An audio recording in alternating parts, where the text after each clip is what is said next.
আসসালামু আলাইকুম।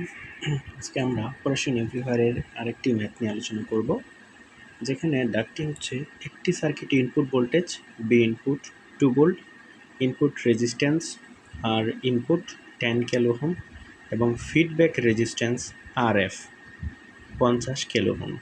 Output voltage V output কত? আউটপুট ভোল্টেজ বের করতে বলা হয়েছে।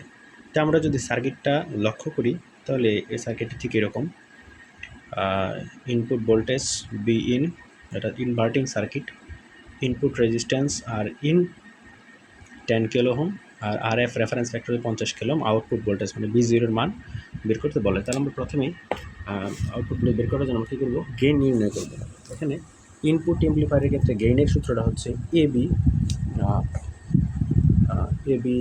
Minus R F by R N.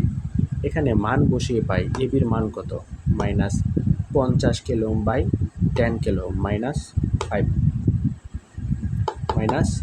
5 V output কত, A V into V input.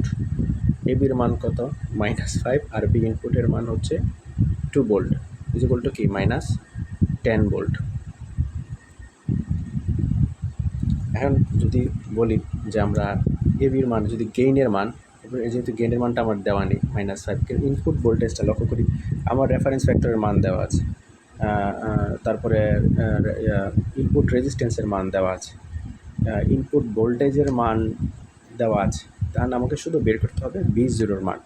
B zero যদি আমাকে বের করতে হয় তাহলে আমার বি জিরোর সূত্রটা কি, এখানে বি জিরো মানে বি আউটপুট যেটাকে বলা হচ্ছে, এ বি মানে অপারেশনাল এমপ্লিফায়ারের গেইন নির্ণয় করতে হবে। গেইনের সাথে ইনপুট ভোল্টেজটা গুণ করে দিলে হবে। গেইন নির্ণয়ের সূত্রটা কি, এ বি ইকুয়াল কি, দুইটা যে রেজিস্ট্যান্স আছে রেফারেন্স আর এফ এর মান বাই আর ইনপুট, এই দুটার রেজিস্ট্যান্সকে যদি আমরা ডিভাইডেড করি তখন যে মানটা বের হবে এই গেইনটার সাথে আমি জাস্ট খালি ইনপুট ভোল্টেজটা গুণ করে দিব, যেটা বেরোবে সেটাই হচ্ছে আউটপুট ভোল্টেজ। ধন্যবাদ।